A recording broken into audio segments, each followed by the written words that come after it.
PhD candidate in the Regional Planning Department here at UMass, and today we'll be presenting an RVT tool using ArcGIS Pro. It's like a visualization tool, and I'll be experimenting it with the Hopewell earthworks. I've been looking at earthworks for a while now, and I'm really excited to show you how to use this tool. And I hope to share something that that'll be useful for everyone. I'll share my screen. Okay.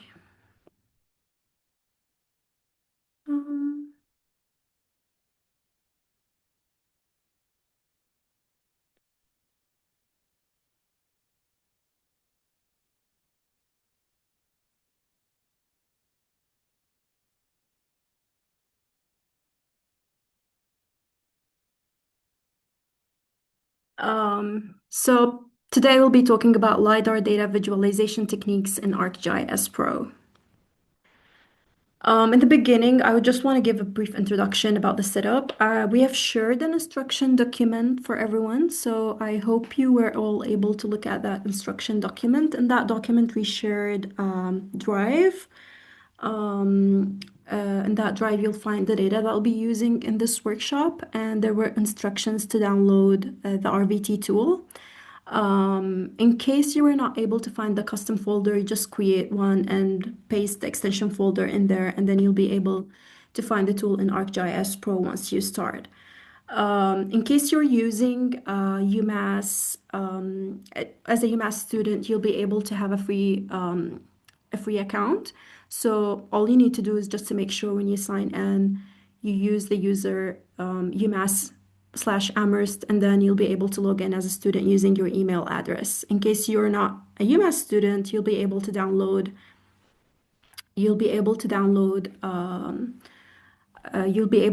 ArcGIS for a 21 days trial. And I hope you all have the ArcGIS so you can go over the steps together. Okay.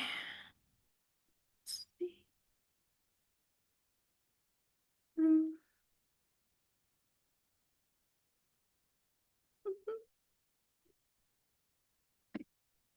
Let's start with the LiDAR basics. So how LiDAR works. LiDAR is shortcut of light detection and ranging. LiDAR system is made up of laser scanner and a specialized GPS receiver. The system is often mounted into a plane or an uncrewed aerial vehicle. And then it uses pulses, laser pulses. There is laser that is emitted from these laser scanners, and it hits the surface, and then it's back reflected to the sensor, and then there's a GPS device that tracks exactly the system is when this pulse is sent and received, and that's how the LiDAR data is created. It's able to measure distances and it creates a precise 3D modeling of objects and landscapes. And this is what we're going to be exploring in this workshop. We're going to see how accurate the LiDAR data is when compared to other regular open source data. And we're going to see how it's able to visualize fine scale landscapes on ground.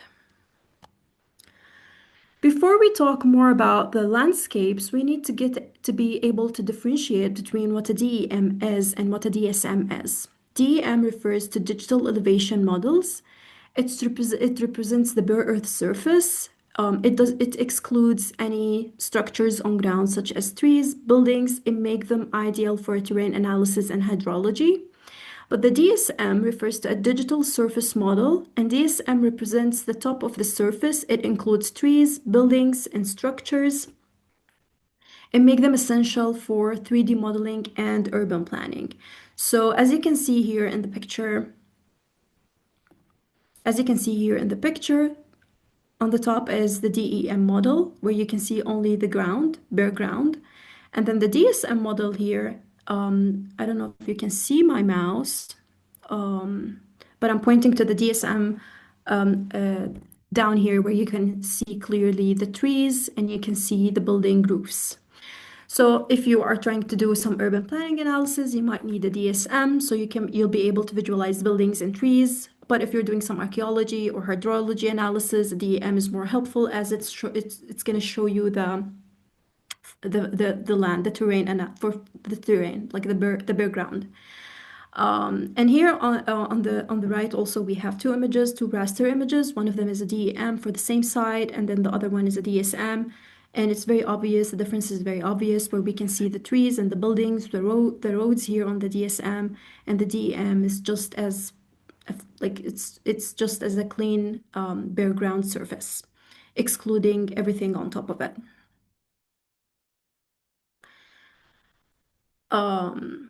So the LiDAR data, as we said, as I just said in a minute before, it's about points coming out from a laser system, and then it's back detected into GPS. So it's all about points that are on ground and then back reflected and then recorded to form the LiDAR data. So it's the LiDAR is more of like a point clouds, and we're gonna be exploring raw LiDAR data. It's part of your supporting folder. You can find it on the shared drive that we've shared with you yesterday. We're gonna look at the LiDAR point clouds, and we're gonna see how these points are classified. Now, there are engineers who would look at this data and then classify it. Usually this data comes classified into trees and bare ground. Sometimes you might find this data more advancedly classified, like it might contain buildings, classified buildings as like separate structures, so buildings, trees, and bare ground. And maybe there are more advanced classifications. It depends on how this filtering was done. And from that filtering, you'll be able either to exclude the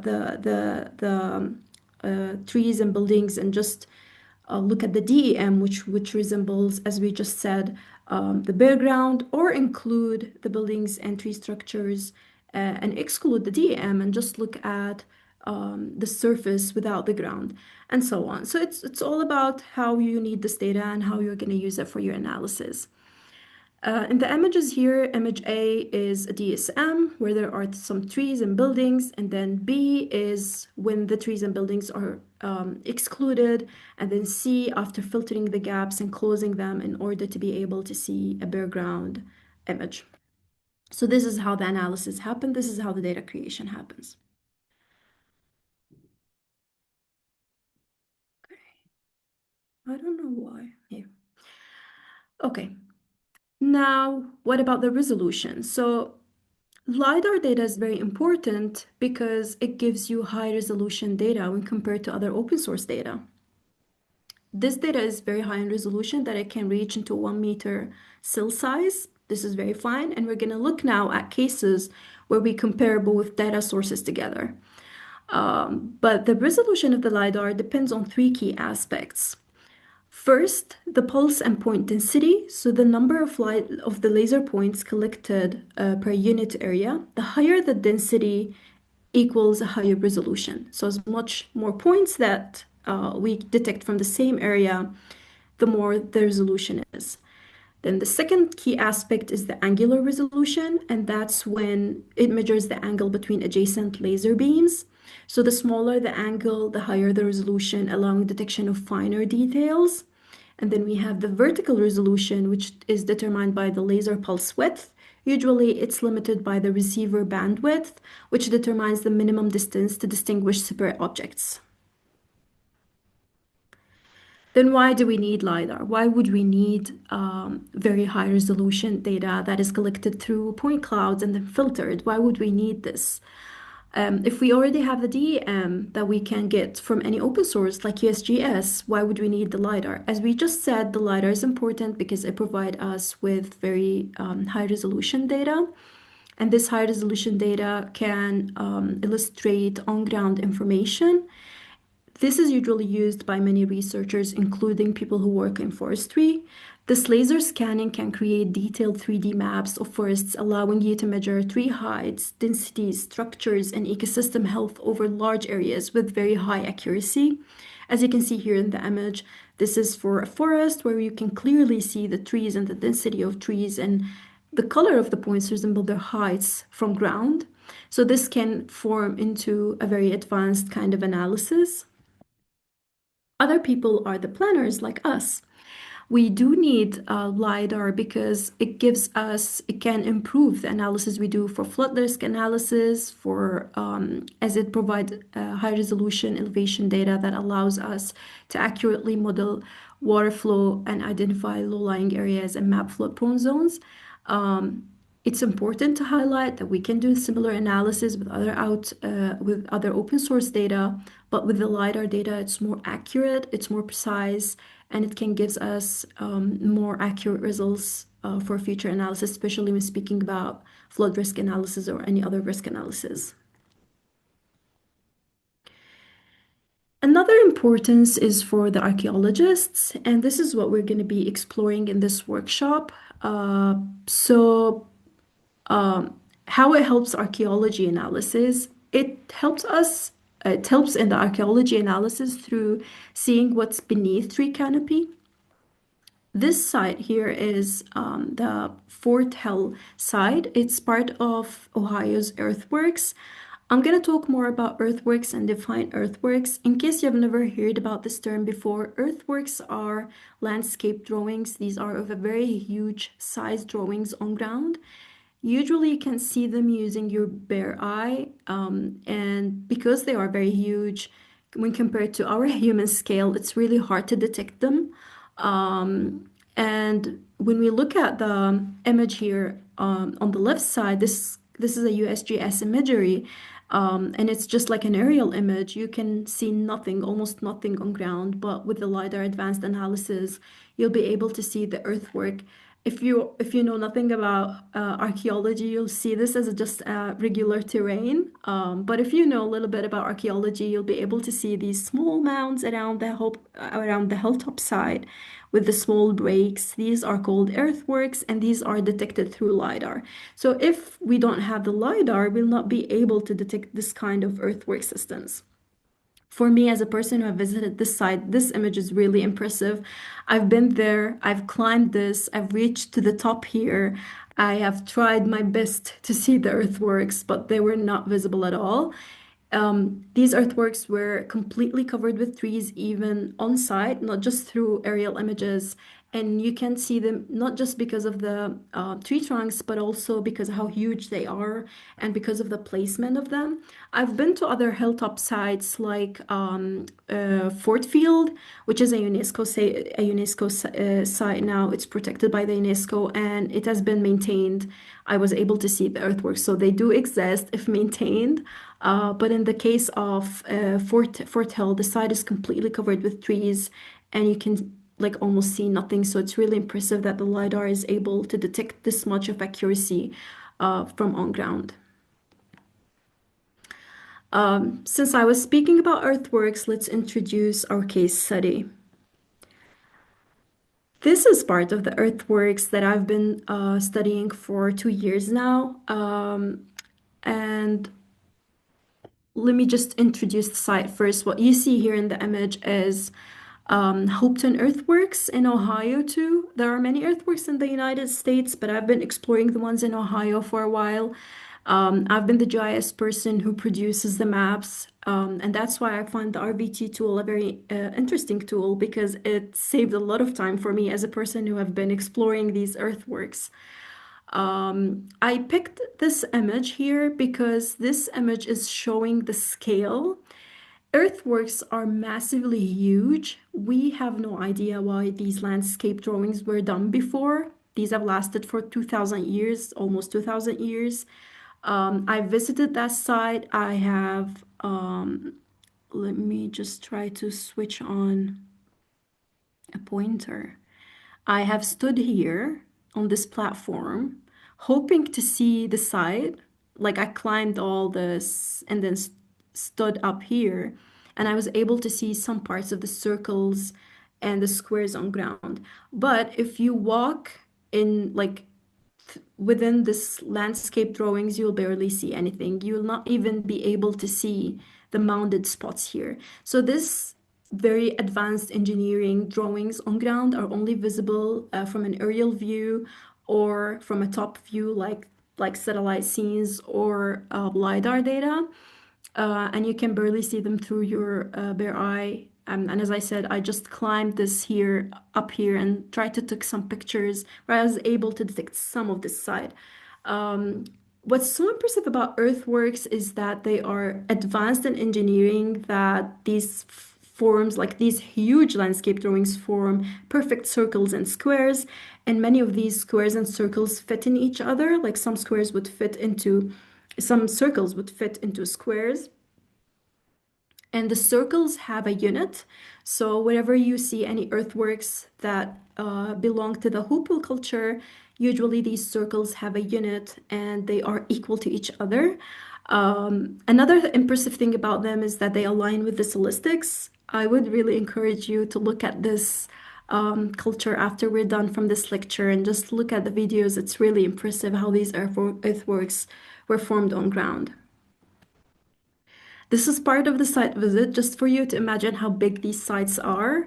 On the left is Professor Elizabeth and Bridget, my friend. And I think this was the Newark Earthworks, which we'll be exploring today.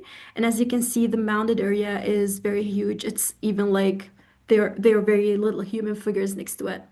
And then on the left is me happily standing next to us, the smallest mound that we have seen through the site visit. That was like the smallest mound, which is almost my height, and that was in the Fort Field. That was in the Fort Field hilltop site. So as you can see, a hilltop site, if maintained, you can stand there, you can see the earthworks, even like the earthworks that are inside, and you can see the mounded area on the surroundings here. This is a mounded area here, and this is a break. This is our case study. So the study that I picked for this workshop is Newark Earthworks. Newark, just for context, this is Squires and Davis survey. This is one of the oldest surveys available for the site. Unfortunately, the site has been demolished with urban development. We'll be able to detect some of the remnants. What's left is the octagon area here, which was used as a golf area. We'll be able to see the pits of the golf area. And then we have the Great Circle here, which is also still visible. Both of these sites are UNESCO preserved sites now. We'll be also able to see some of the angles of the study area, and we'll be able to see, I think, this circle. Other than that, the corridors and the squares are completely demolished. We'll not be able to see any of them. But it's also fun to explore and see if you can just detect some of these earthworks somewhere. What's so impressive about Newark earthworks is that they served like a very complex landscape form. I want to highlight that these were never used as villages or as places where people live. These maybe were some sacred spaces for indigenous people where they visited and they walked through these long corridors. These are so huge that they're covering the Newark area completely. And you'll see how these corridors are now transformed into urban areas. I've also visited both of these sites. I've walked through them.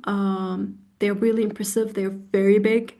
And now we'll look at them and we'll explore them through the LiDAR data and the remote sensing imagery. Before we go into the RVT tool, we're going to try to explore some of the built-in tools in ArcGIS. This is an image that I've exported for our site. This is a hillshade. This is a hillshade tool that I've applied to a DEM, regular DEM that I downloaded from USGS Explorer. I'm going to show you how to do this. So if you have already downloaded the data, can you see my GIS? Can you see my GIS page? Yep, it's coming through. Yes. Perfect. So just as any normal hillshade tool, you're going to go to the geoprocessing here. Let me hide this. Okay. And we're going to look to hillshade. And I'm going to use the hillshade tool. And I'm gonna feed in my DM that I've downloaded from USGS, which you all have in your data folder. Just in case,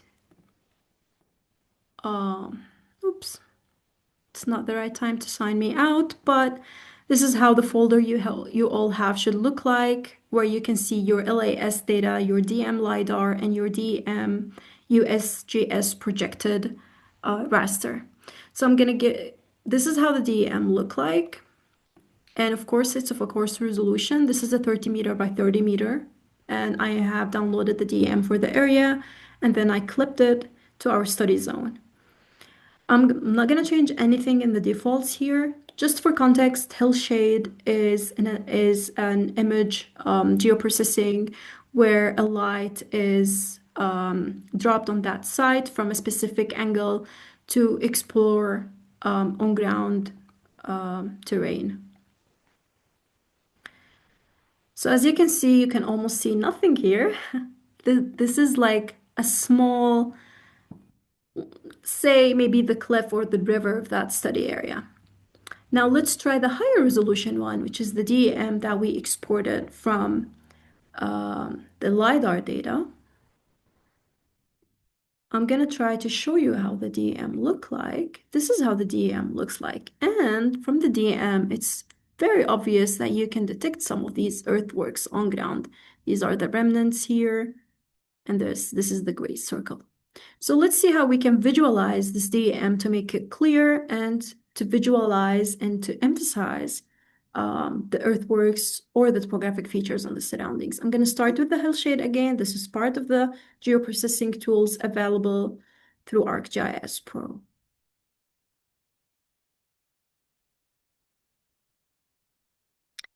And here comes our hillshade. And as you can see, the river, the roads, the earthworks, this is the octagon, and this is the great circle. Parts of the corridor here are also obvious. Some of the remnants here are also seen through hillshade. So when I started working with LiDAR data, all I knew about LiDAR visualization is the hillshade. I have downloaded some LiDAR and then created the DEM. LiDAR, I downloaded the LiDAR as a LiDAR row points and then created my DEM and then created hillshade for my sites. But then I learned more about the RVT. Let's just do like a brief comparison between, I should have renamed my hillshade here. Okay.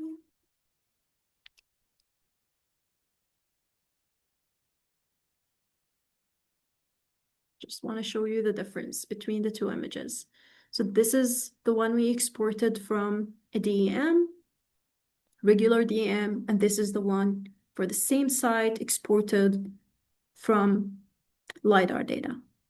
And now we're going to see and explore how we can enhance these earthworks to be more visible for analysis or for understanding. I'm not going to say analysis. This is a wrong term to use.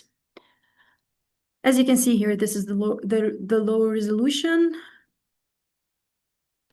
and this is the high resolution image.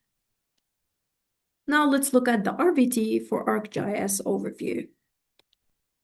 What is RVT? RVT is a Relief Visualization Toolbox. It's a tool used in ArcGIS to process elevation data like LiDAR, and it creates enhanced visualizations that make subtle terrain features easier to see.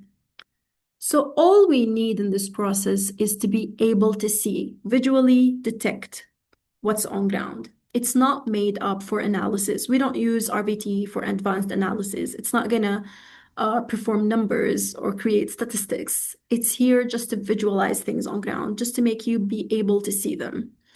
And if you remember the case I just showed you, the Fort Hill site, without such tools, you will never be able to know that there are some earthworks on ground. So these tools help us detect what's on ground, especially when our bare eyes cannot see them, even if we visit these sites, even if we use our human skills, the best of our human skills to detect them. The only way to do so is using LiDAR data, and the RVT tool is a tool that can enhance this visualization. A lesson I learned, I think, while exploring this tool is that visualization is as important as analysis. I thought before that it's all about what numbers can we export from ArcGIS or what sections or profiles we can export from ArcGIS, but I think visualization is as important. Sometimes we need to see stuff. We need to prove that these stuff exists on ground. So again, RVT is not a random is not for analysis, but it's not a random visualization. It's designed to enhance small-scale terrain features, especially from high-resolution DEM LiDAR data. So most of the tools are about removing noise or removing large trends or removing light bias using the RVT. The RVT tools are all about doing this. So they are not analysis, but they do remove noise, they do remove large trends or the light biases, which happens through hillshade, by the way. These tools do not only show terrains, instead each tool answers a question. So it can answer a question for you. I'm gonna talk briefly about the tools, but just because when I was talking about light biases, I remembered the hillshade. When I chose the hillshade as a built-in tool in ArcGIS, I told you that it's all about a light that is dropped from the sky in a specific angle. So that's why hillshades sometimes get to be biased, because sometimes the light is drawn from a side where it hides what's on ground instead of showing it. It depends on what side the light comes from. So sometimes we do need these visualization tools because they enhance features by removing these light biases or by dropping the light from more than one side. And this is the first tool that we'll be exploring in our RVT toolbox, the Multi Hillshade. The Multi Hillshade uses multiple light directions. So the normal hillshade is one sun, so it's biased. It's just taking one angle, but the Multi Hillshade tool take many suns, so it gives more of a balanced image. It's more of like a natural shading, and by that we'll have fewer hidden up features. I'm going to explore the multi-hillshade tool with you, but before we go there, I want to also mention if you're an urban planner who's analyzing, say, an area with tall buildings usually do have shade that drop on ground, making it hard to differentiate between the buildings and the shade of these buildings. So a tool like the multi-hillshade can enhance the visualization by removing the shadow of these buildings, and by that you'll be able to detect the building itself and the surrounding buildings without a shadow. This is how important such tools are in the visualization. Let's go to GIS now and try to explore the multi-hillshade tool. So if you have already downloaded the RVT toolbox, you'll be able to find it in your raster functions. All you need to go to is imagery here, and then click on raster functions. In the custom section here, you'll be able to see all the tools that come with this toolbox. If you've had any issues downloading it, you can email me after this lecture and I'll be more than happy to take you through the steps of downloading it. I found it easy. The only troubleshoot I found is that I couldn't find the custom folder, so I just created one and pasted the extension, and that's when I was able to see all the tools in my ArcGIS Pro. I'm gonna switch off these layers before we start playing around with the tools. I'm gonna keep my DEM. So these are the hillshades that we've created using one angle. This was created from one sun angle. And we're gonna see how the enhanced tools will enhance what's on ground. Before also I go through the tools, I would wanna say that the tool work by creating a layer. So it does not create a raster. Instead, it creates a layer that's reading a path. So if you're going to try the tools with me, if you don't have a very advanced computer device, you might struggle a little bit. It's going to slow up your device. And because I'm on Zoom, it's going to be a little bit hard to go through the rasters. I have saved some of my rasters, but I'm going to take you through the steps. For you to know, if you're going to go through the steps, this might be a little bit of a slow process. So as I said, I'm going to start with the Multi Hillshade tool. This is the Multi Hillshade tool. It gives RVT multiple directions, hillshade. It calculates hillshades in multiple directions. And I'm going to feed in my DEM. I'm going to use the one that I exported from Lidar. I'm not going to play with the direction numbers or the sun elevation. I'm going to keep the defaults as is. You can play with this after the lecture is over. I'm not going to create the new layer here. You can click create new layer, but I'm not going to do so because this is going to be very slow and I don't want to waste half of the lecture just waiting for my data to load. So this is our first outcome. This is a multi-hillshade analysis of the same site. And as you can see, if we're going to compare it to our hillshade here, this is from one side, this is from one direction, and this is from the 16 directions that the tool has created. What we can see here is that this tool has emphasized the sites. As you can see, the sites are clearer now. In our case, there are no hidden objects, but in some cases, there might be some hidden objects. An example of the hidden objects, I think it's going to be the eagle. Yeah. Look at the eagle here. This is from the normal regular hillshade that comes from one sun direction. But then if we hide this, as you can see, the eagle is this, like the borders are clearer on ground. So this is a big difference when it comes to archaeology.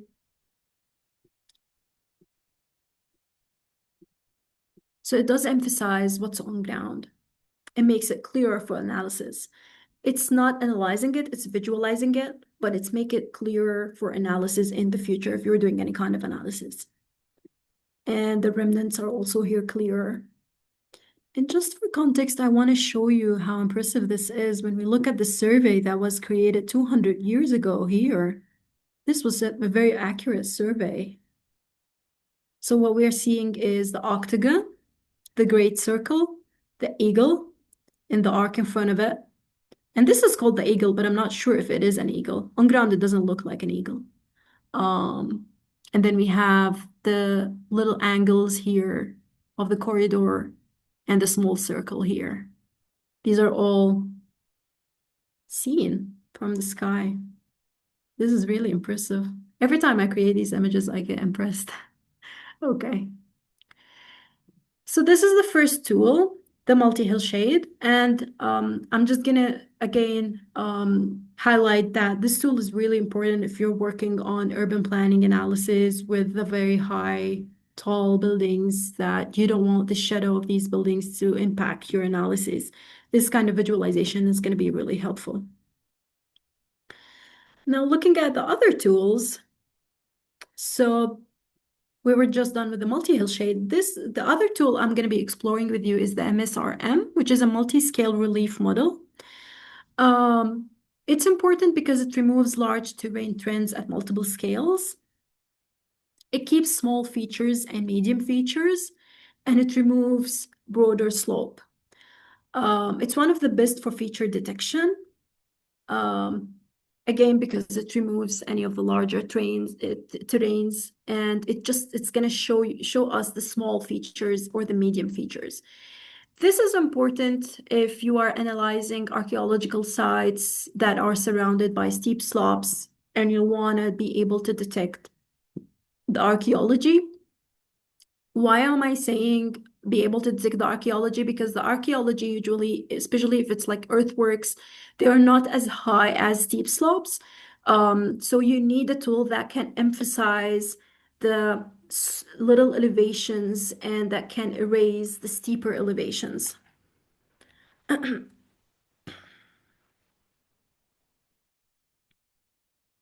Okay.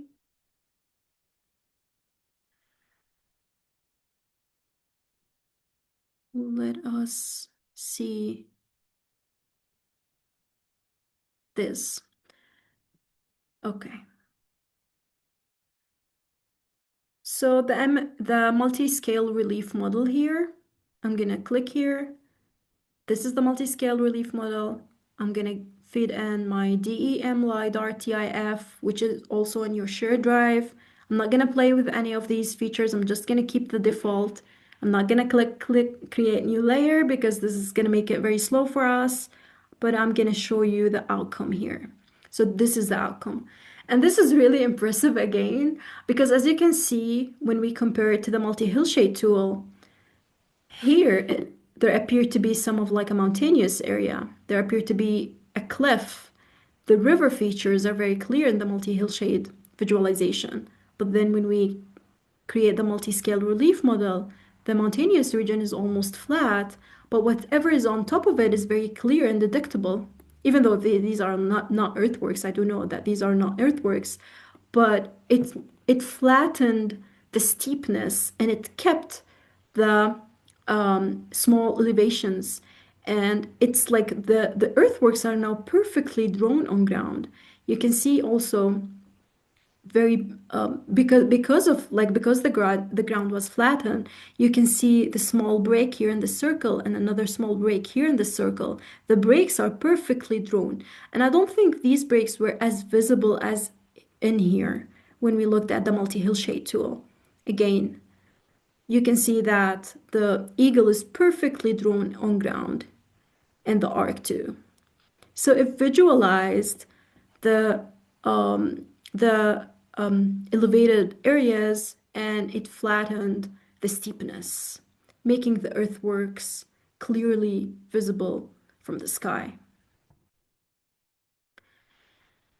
The other tool that we will be exploring is the VAT visualization for archaeological topography, which is the one that is really relevant to this kind of analysis because it's all about archaeological analysis. This tool combines visualization, so it's not a single method. It blends multiple techniques in one image. It enhances subtle features like walls, ditches, ruins. It's designed for interpretation, not analysis, exactly the same as any other tool from the RVT toolbox. In reality, you do not understand VAT, you use it as an output, so it's like a final visualization layer, exactly the same as any other toolbox in the RVT tool. Now, there are two kinds, more than two kinds, but the ones we'll be exploring in this workshop are two, the general and the flat. The general one will the computation is sitting, so it visualizes diverse landscape with the high mountainous and plains, with the high mountains and plains. But the result is not gonna portray the subtle features of the flat terrain. But on the other hand, the VAT that's used for the flat terrain will make such features very distinct and can oversaturate areas with a steep slope. I'm going to show you now an example of them. So I have already created two here, the VAT General DAM LiDAR and the VAT Flat, and we're going to compare and contrast between the two. But let's just look at the tool functions here. So this is the VAT General, there's also the VAT Flat, and there's also the VAT Steep. I'm going to explore with you the VAT General and the VAT Flat. So from the VAT General, all you're going to do is just give it your DM LiDAR, and then I'm not going to play with the defaults and create a new layer, and that's when you'll be able to see this image here. Why is this kind of analysis important? Because this is going to show you the elevations so you understand what constitute a ditch and what constitute an elevated area. And if we look here, if I zoom in here, you can see this is the Great Circle, and you can clearly see that the Great Circle have a ditch inside, and there is a mounded area on the outer side of the enclosure. So there is like a mound around, and then there's a ditch inside. And because I've visited the site, I know that this exists. So when I look at other visualizations, by my common sense, I understand that this is a ditch. But if you have never visited an archaeological site, you will need this kind of analysis or this kind of visualization in order to know what's on ground. And as you can see here, this is the ditch, and this is the mounded area. Here, are the remnants of the corridor. And when we look here, you'll also be able to see the small mounds clearly enhanced as if someone have drawn around them. And because this is serving as a golf course now, so there are some pits here. But these are not archaeology. Okay. And also you can see that the mountainous area here is very clear and visible, and the cliff area here and the river. So it highlighted the elevations in general. Now, the other tool that I'll be exploring is the VAT flat. And this tool is supposed to make, this is usually used when you're analyzing earthworks on a very steep slope where you want it to enhance the small earthworks. You want to see them as clear as possible. So all you need to do again is just give the tool your DM and create your new layer, and that's the outcome. And that's what we mean by an oversaturated elevations. So you don't need this tool to emphasize steepness. Instead, you just want to understand the context. So this is too much for an elevation, but what happened is that the earthworks are even clearer now and are more like dominant. And I don't know if you can see something more because these are just visualization tools. So if you can see something different, please share it with us while looking at these images. Again, the ditches are very clear, the eagle and the corridors.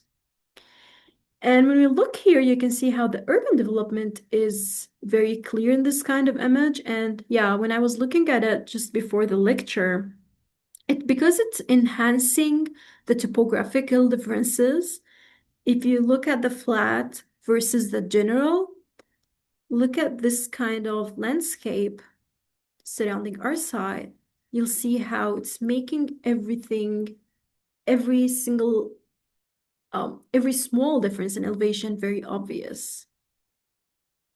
Can you look at this spot? Look at this spot here. So it's emphasizing the differences in the topography. So you can read the sites, the context, and the surroundings. And it's also very interesting because it's showing us the urban area and the urban development. And now when I look at this image and then compare it to the Squires and Davis survey, it's just so impressive how the urban area have demolished all of these earthworks. Like imagine all of these buildings have been built on top of an earthwork development.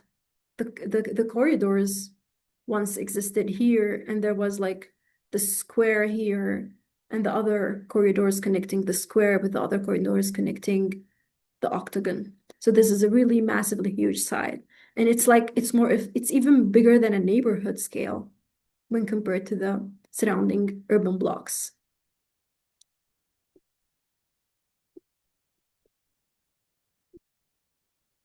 So this is what we have so far. There are many other tools that you can explore in the VAT functions. I didn't explore all of them. I just read a little bit about some of them and then decided which of them are going to be helpful for my site. Some of them are helpful here because I'm looking at hilltop at earthworks that are not as elevated.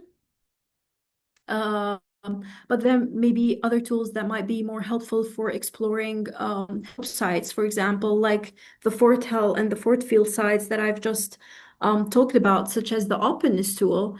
So it all depends on how you're using what kind of visualization you're looking for, what kind of analysis are you analyzing it for environmental purposes, for urban planning purposes, or for archaeological purposes, or for any other kind of research.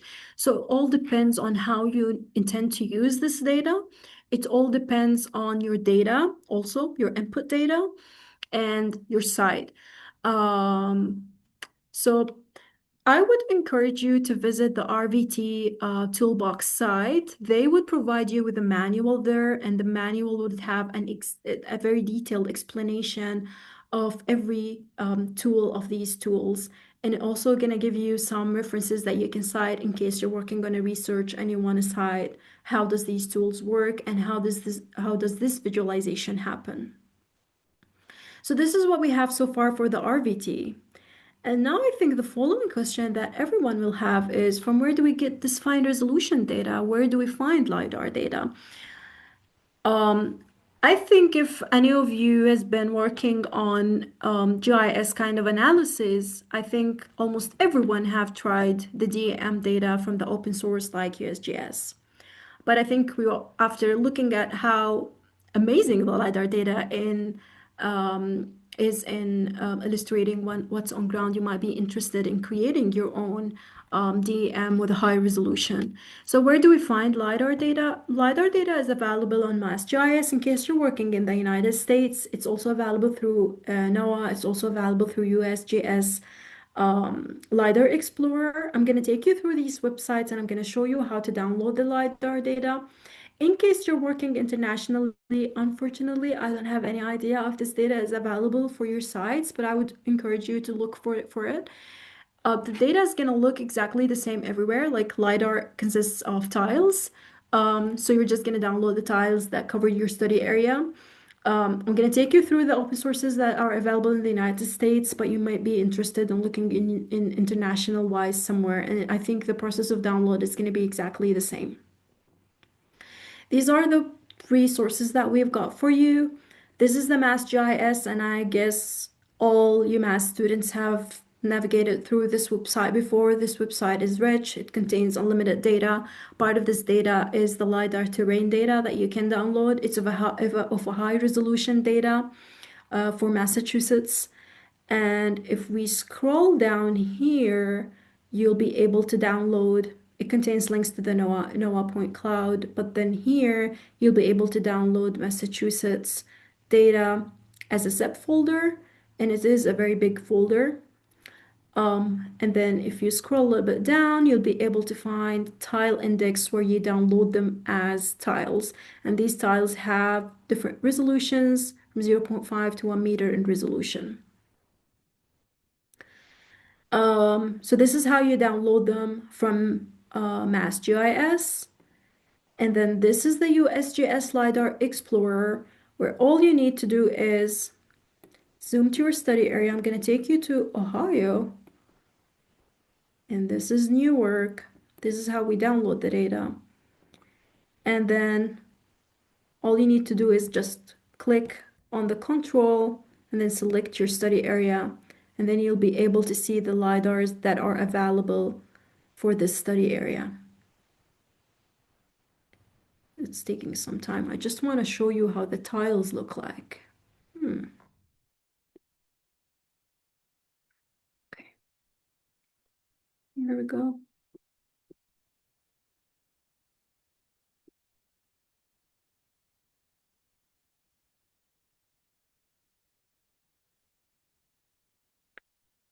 And the tile size is also relevant. I've explored this with Vicky yesterday and it was working. For some reason, it's not working now. But the tiles, I'm going to show you, I already attached some tiles in our shared drive, so we'll be looking at them. But the size of the tiles is relevant to the resolution. So the bigger the tiles, the lower the resolution, the smaller the tiles, the higher the resolution. And again, the resolution depends on the number and the density of the points and the angles of these points. In this website, you'll be able to download, I don't know why I'm getting this error, but I think it's because I've had this page open for a day. But when you download the tiles, all you need to do is just to select your study area, and then you'll be able to download them as zip folders, and you'll have the options to download them either 1 by 1 meters or 3 by 3 or 10 by 10. It depends on the resolution that you need for your study area. And this is the NOAA dataset. And because the NOAA is about climatological analysis, the LiDAR data available is only the coastal areas. So you can select the coastal area that you want, and then you can download this data just by drawing and then downloading the data. You'll be able to see them here available, and then you can download them. If you need help in downloading any of this data, please don't hesitate to reach out. So this is how to download data in the United States. These are the available sites and the available open sources. Luckily, this data is available for almost everywhere in the United States, but with different resolutions. Because I've been analyzing data in Ohio, I know that there is a very high resolution available for almost all of Ohio counties. And I've almost downloaded LiDAR from almost all the earthwork sites that we know about in Ohio. So how are we going to create the data? I'm going to take you into the steps of creating DEM and DSM from an LAS dataset. And I'm going to show you how an LAS dataset looks like. Just for context, LAS refers to LiDAR aerial laser aerial survey. Laser area survey, which is the extension or the file format for the LiDAR data when you download it. So when you download the data is going to look like LAZ. Then when you unzip the folder, you're going to get an LAS data. The LAS data is the file extension for every single tile. If you download the LAS data that we attached to our shared drive, this is how it's going to look like. So these are the tiles. And then each tile have an extension of .las. If you click Shift and select all of them and then drop them to your ArcGIS here, you'll be able to see the tiles. This is what I mean by tiles. Tiles are the grid squares. This is a tile. This is another tile here. So it constitutes of tiles. The bigger the tiles, the lower the resolution. And for this analysis, I have 12 tiles, and I'm going to show you how to create the DM from these tiles. Now, if you zoom in here, you'll be able to see the points. So each of these points is called a point cloud, and this is a point that's holding an elevation data that was reflected from ground to the GPS system that was detecting or creating the LIS data. So you can see that the buildings you can clearly differentiate the buildings because of their heights when compared to the surroundings, to the trees, and so on. Now, as I just mentioned, these are tiles, and it's normal that the cloud points disappear when I zoom out. It's because it's easier for my GIS to read them. When we zoom in, you'll be able to see them clearly, and then when zoom out, they're just going to disappear, and that's normal. And because these are tiles, I'm going to create a data set that merges all of this information all together, so we don't need to analyze each of them separately. To do so, I'm going to search for LAS dataset in my geoprocessing tool, and I'm going to click Create LAS dataset, Create LAS dataset. This tool is going to create a dataset from all of the LAS points that we have here, the LAS files, sorry. I'm going to select all of them together. And here, just going to change the name of this and call it New York. Or maybe this is the octagon. This is only the octagon. Yeah. So now we have a data set that is merging all of these together.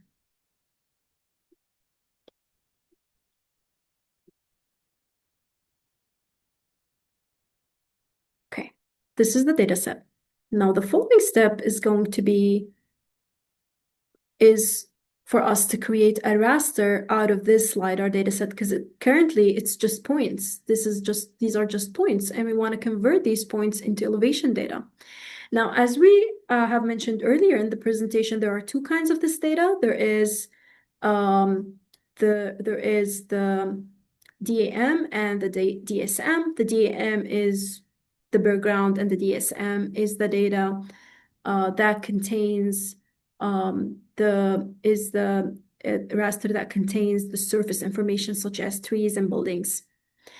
So how do we know what kind of filtered points do we have attached with this data set? If you go to properties here, um, maybe let's go to filter here. Right click, LAS filters. You'll have all points, ground, non-ground, and the first return. And there is something in the properties, as I remember here, the LAS filter. So when we go to our layer properties in our octagon LAS dataset, in the LAS filters, you'll be able to see what kind of groupings or filters have been created for this dataset. You can always play around with this information. I have personally explored it before, and I've tried to create a raster, and then I took this raster to the calculator, and then I tried to subtract differences in order to be able to detect a cleaner DSM. But I ended up choosing the classical ways where I use the classification codes attached to this LAS data. So as you can see here, you can either create all, and that's going to create a DSM. And if you select only the ground data, it's going to create you a DEM. I do prefer not playing with these options and just go to the classical filters here. If you click LAS and then go to ground, as you can see, it's going to remove all the buildings and trees and just keep the bare ground.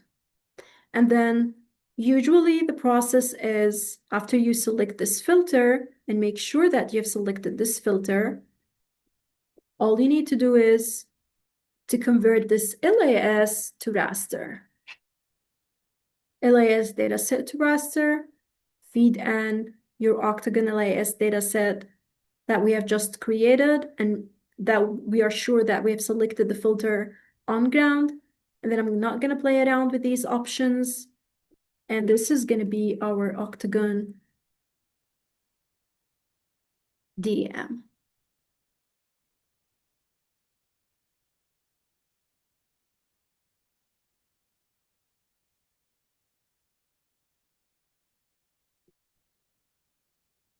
This is going to be the octagon DEM. This is how I created the DEM data that I've attached to our shared drive and that we've been exploring through the RVT model. What if we want to explore the surrounding buildings and trees, not just the bare ground? What if I want to look at the first return points and create the DSM instead, not just the DEM? All we need to do is, let me zoom in and show you the difference first. Now, as you can see here, the points are excluding the buildings and the trees. Right click again, go to filters and choose the first return. That's when we'll be able to explore the DSM data. So now you can see the trees. You can see the buildings too. And I'm going to use the LAS dataset to raster tool again from the geoprocessing toolbox. Just select the same layer while making sure that the filter is on. This is the first return. This is the first return.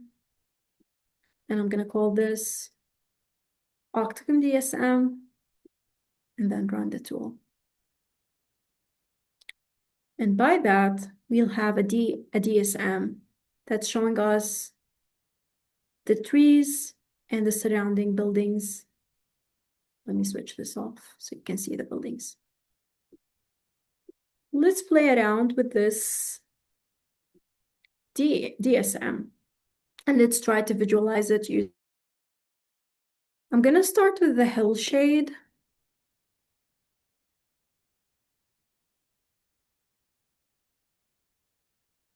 So this is the regular hillshade tool available in GIS. As you can see now, the trees, the octagon, the circle, and you can see the trees articulations in the site, in the study area here. And in the surrounding areas, you can also see the buildings. They're all very clear. What if we want to use some of our RVT visualization tools? Again, imagery, raster functions. Let's try the Multi Hillshade tool. I don't have something ready for this, so it might take some time, but I think we have time. Let's try. Good. It's not that slow.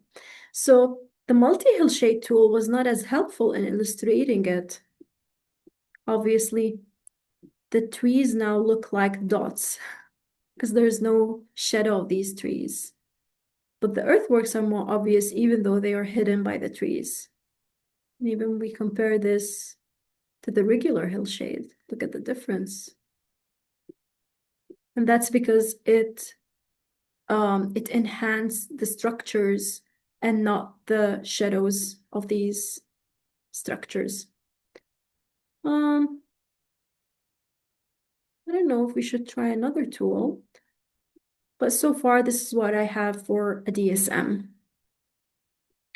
This is how to create a DSM. This is how to create a DM from your LiDAR dataset.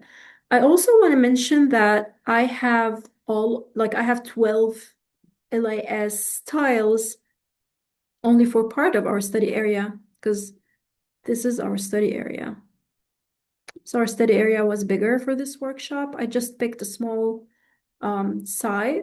But when I was exploring these, I did that actually because I didn't want to give you very high, heavy data that you'll not be able to use in this workshop. I wanted to give like a sample data.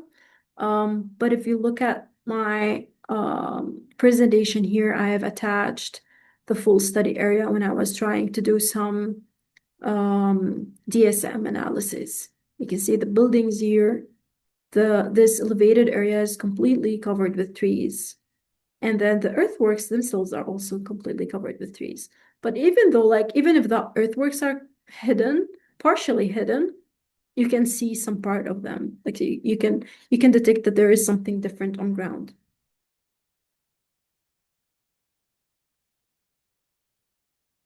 And that's it. This is what I have so far for this workshop. I'm happy to have your questions.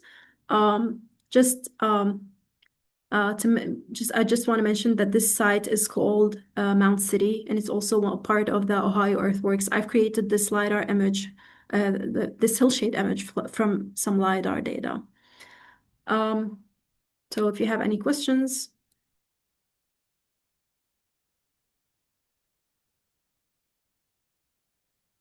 yeah, go ahead. Emmeline? Hi, yes, thank you. Mhm. I wanted to ask what would be a benefit of using the multi-hillshade compared to the MSRM, or like an example of, what you've used the multi-hillshade for that's useful, as opposed to getting like the really good feature detection. Yeah. The example I've given in this workshop was if you're trying to do an analysis of, say, tall buildings where you want to eliminate the shadow from these buildings and you just want to visualize the building unit itself. I personally have not used it other than my archaeological analysis in the Hopewell area in Ohio. Um, what I was trying to show you in this workshop is how different these visualization are in terms of the steepness of the slope, in terms of the elevation of the earthworks. So in my case, I was exploring earthworks. The earthworks are not as elevated as steep slopes, so it was helpful to use the MSRM because it flattened the steepness, making the earthworks more obvious. Um, in for the multi-hill shade is more helpful if, say, you have an earthwork that is oriented in a specific way where if the sun direction was with that earthwork, the earthwork is going to be almost hidden. And this is something similar to the case here, that I think the eagle was not as clear. Let me show you this example here.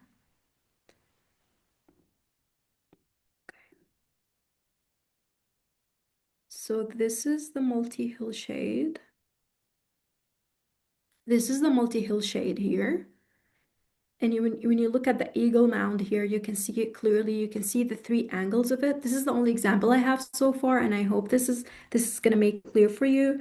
But then when you look at the hillshade that we have exported from the LiDAR, as you can see, part of the angles here are had disappeared, and that's because of the sun direction.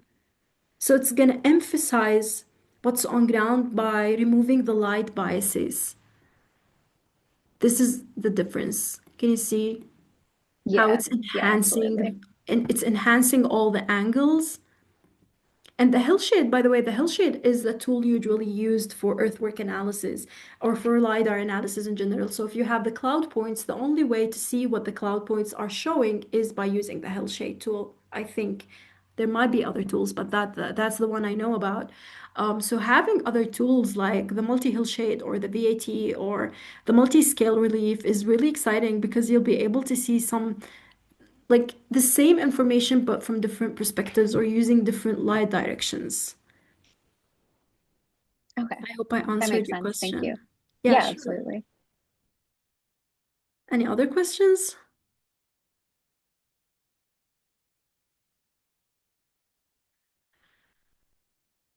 Okay. Um, I'll be more than happy to take your questions if you have any. If you don't have any at the current moment, I just want to remind you that we have the UMass GIS Hub. You can book a consultation at any time. Either me or Becky will be very happy to help and assist. And we also provide the GIS help desk every Monday and Tuesday. And till the end of the semester, our help desk is going to be online.